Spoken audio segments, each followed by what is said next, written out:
Welcome to the Success Consultancy's Just Great People podcast, the podcast that introduces you to ordinary people who've done extraordinary things. My name is Barry Eustace, and I'd like to introduce you to today's guest.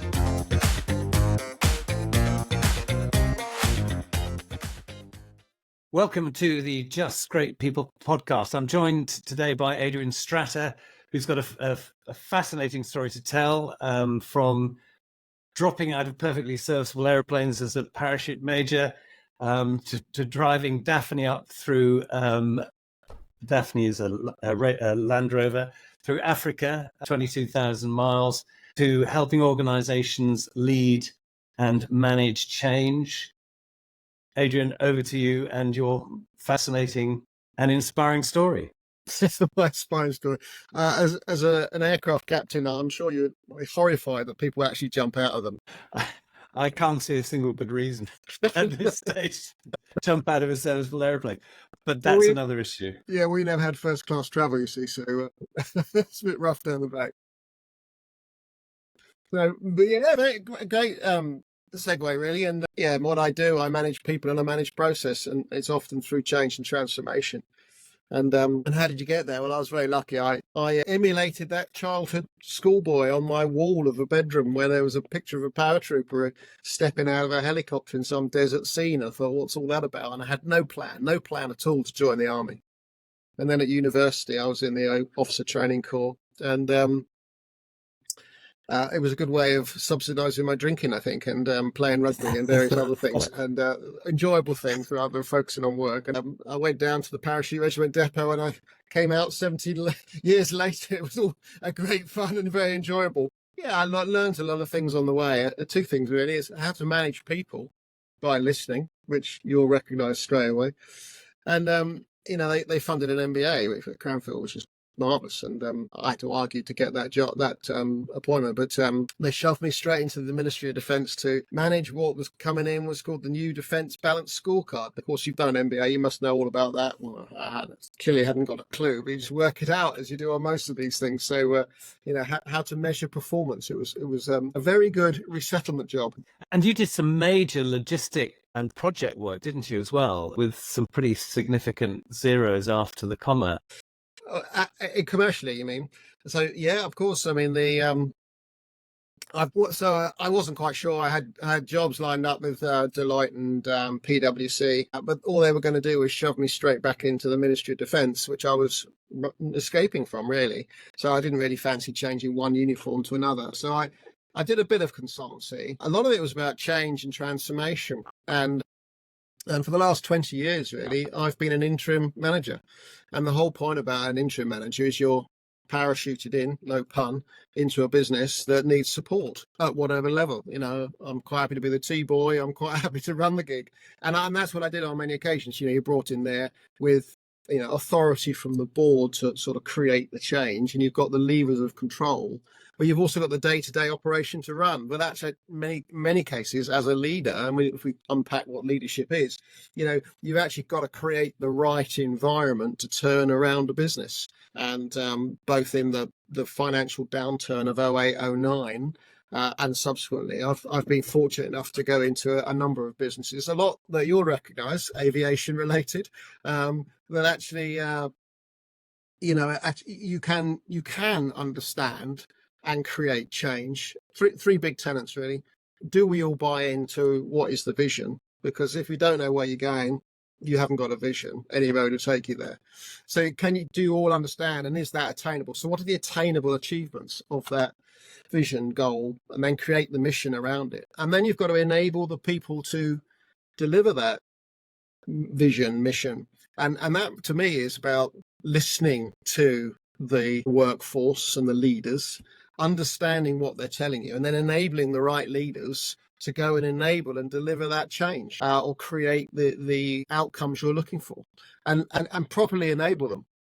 Also, presumably creating leaders or empowering leaders, identifying leaders throughout the organization, not by dint of position, but by dint of their ability and their own leadership potential that can be unlocked in a good change environment.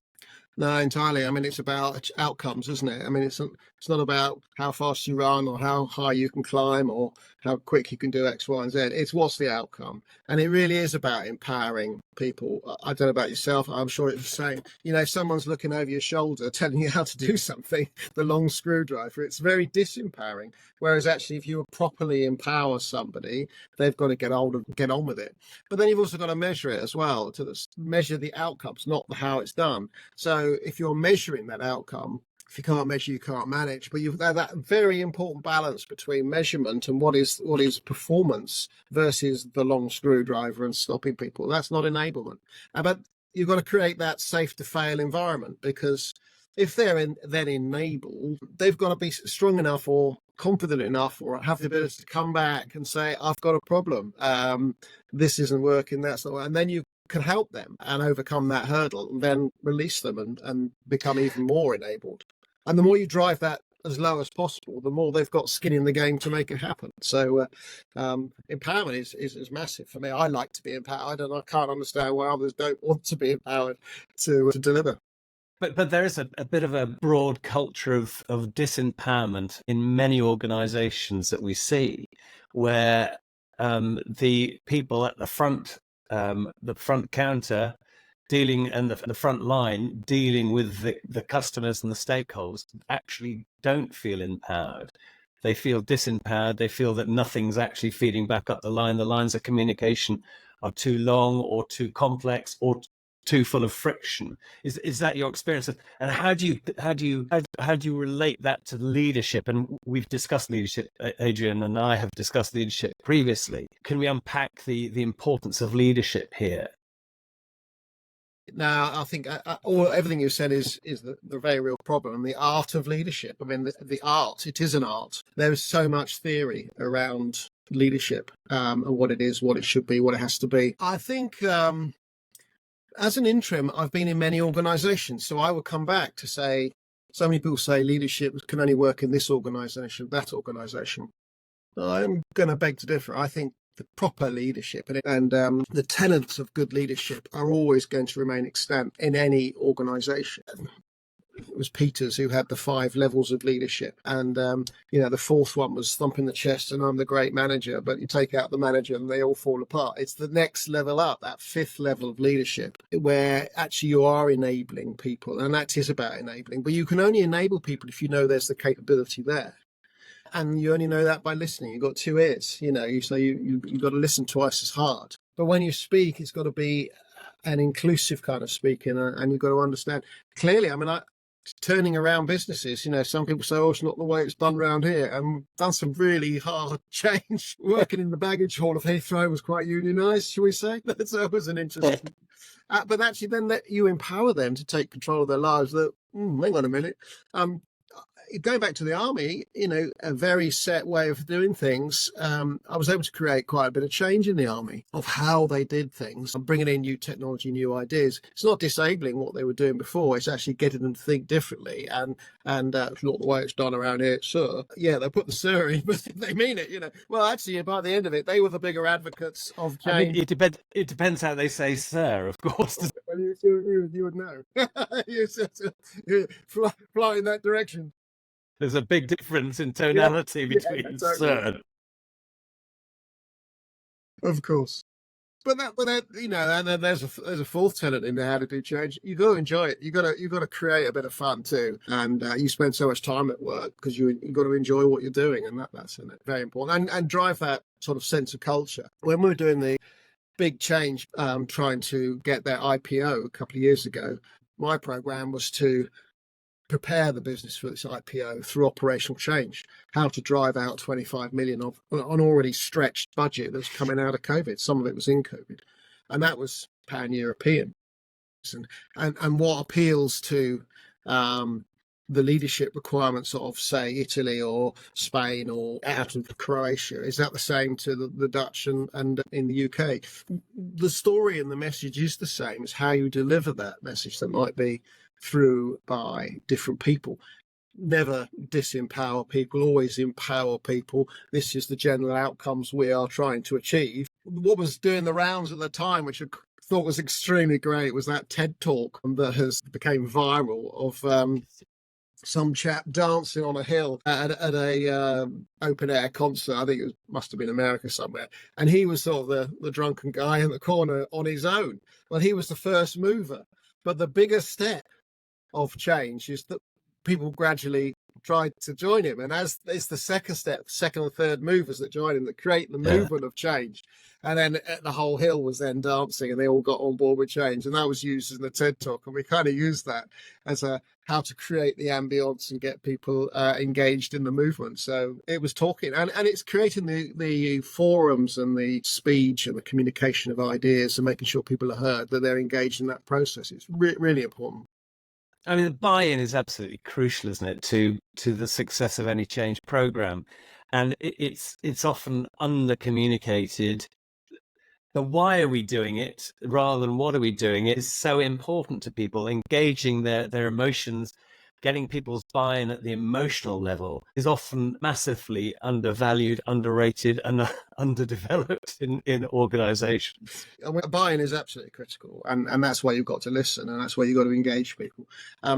Adaptive leadership is something that we've spoken about before, and there's a couple of theories out there. The one that I absolutely love was by Keith Grint of Warwick University.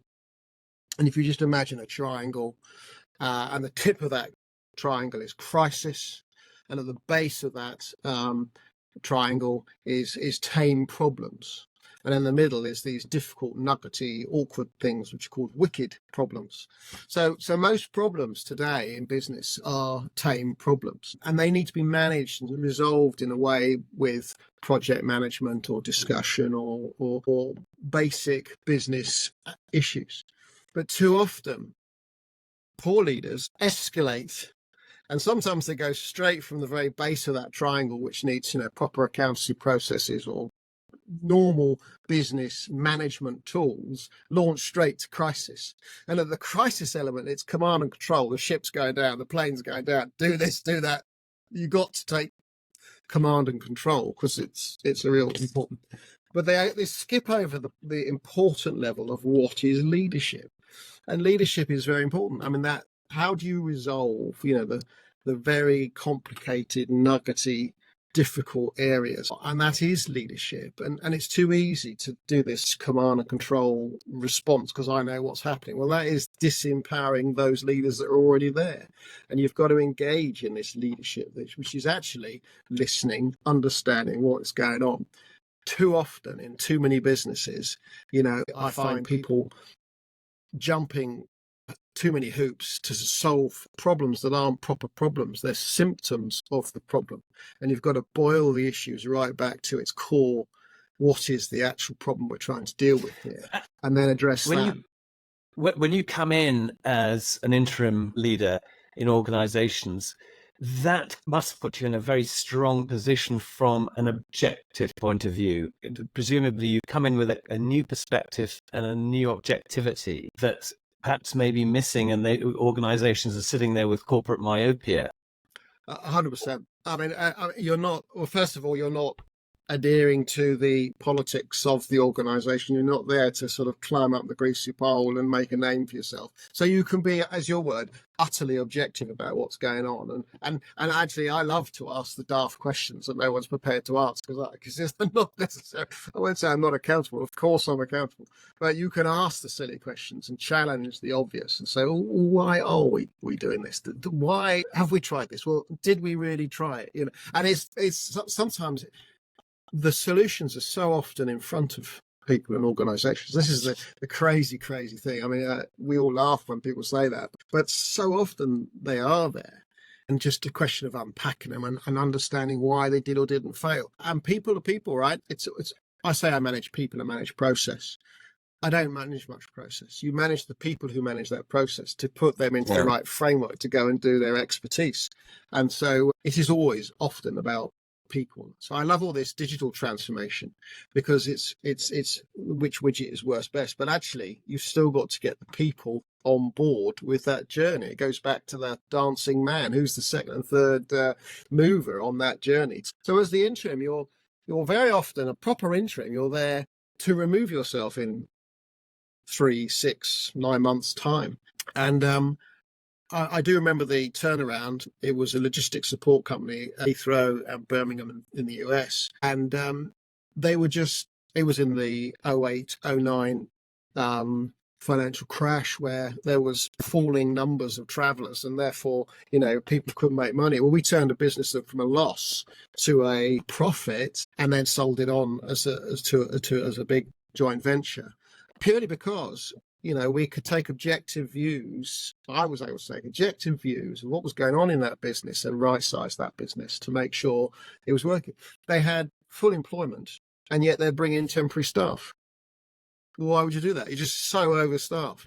They weren't controlling their product, so the product was going out, and better put some more product onto plane X, Y, and Z to keep them happy. Well, that's your profit going out the door there, So it was back to taking that step back. A lot of coaching is all about looking in the mirror.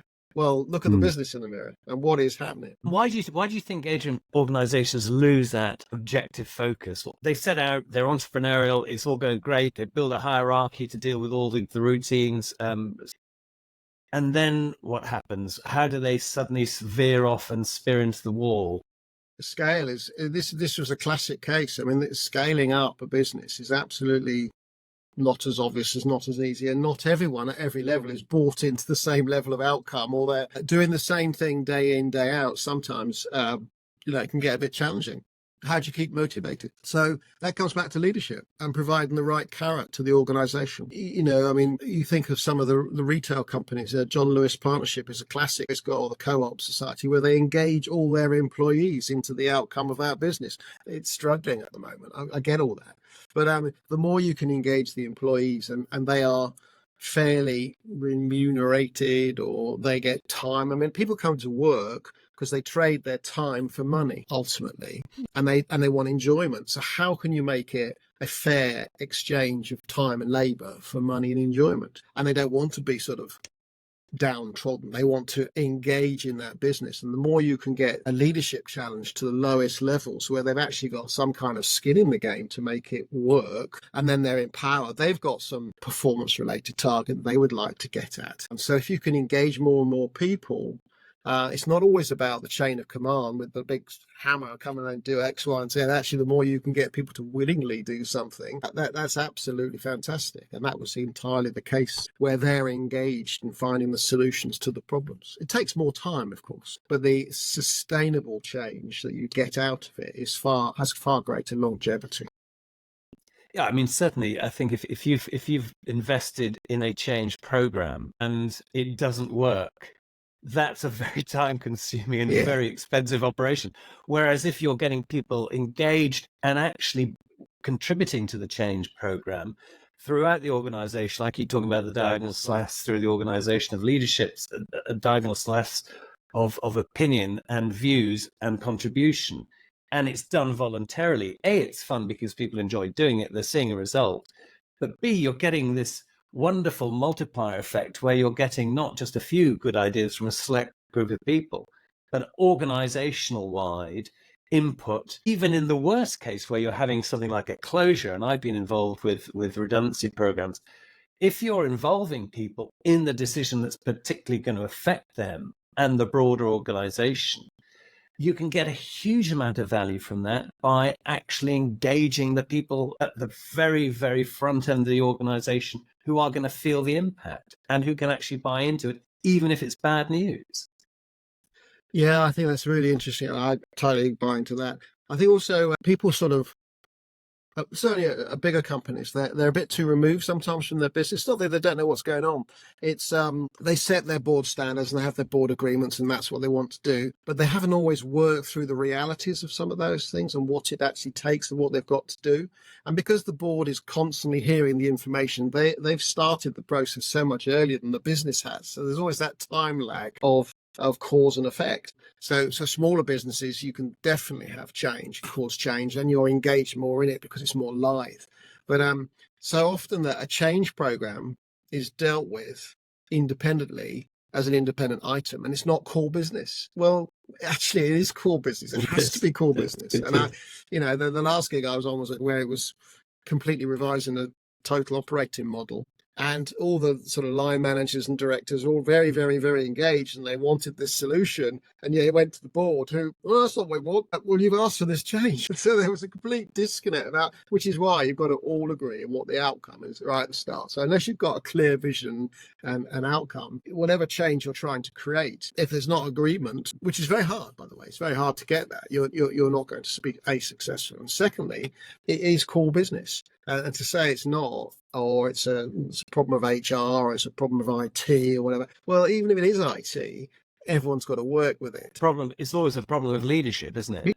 Essentially, it falls right in the lap. And I keep saying this: that the domain of leadership is change and the future. And without an executive sponsor who's actually really engaged with the program and qualified.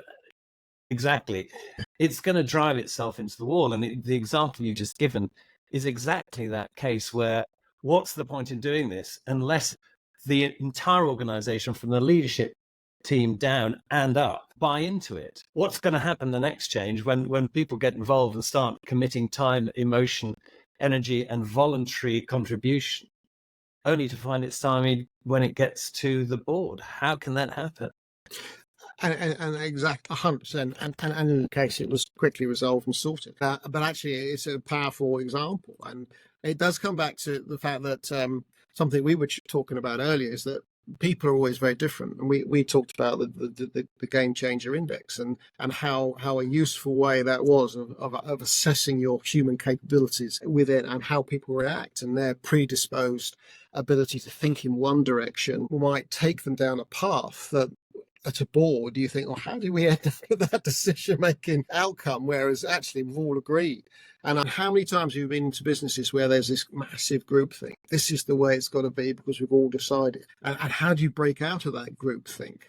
And I think that's one of the real areas where, as an interim, if you're being honest, in order to achieve that aim and outcome, do you really need to do X, Y, and Z? Is that the right way of behaving and operating? And it takes quite a strong leader to say, yeah, you're probably right. That was not right or incorrect. We need to course correct rather than drive on a failing solution. Because every board, doesn't matter how high you are in a board, there's always pressures above you, which is so often ignored as well. We both feel passionately about the importance of leadership and how that not only affects the future of the organization, but also the present culturally in terms of why people come to work, how much time they commit to the organization voluntarily, and how the organization performs generally.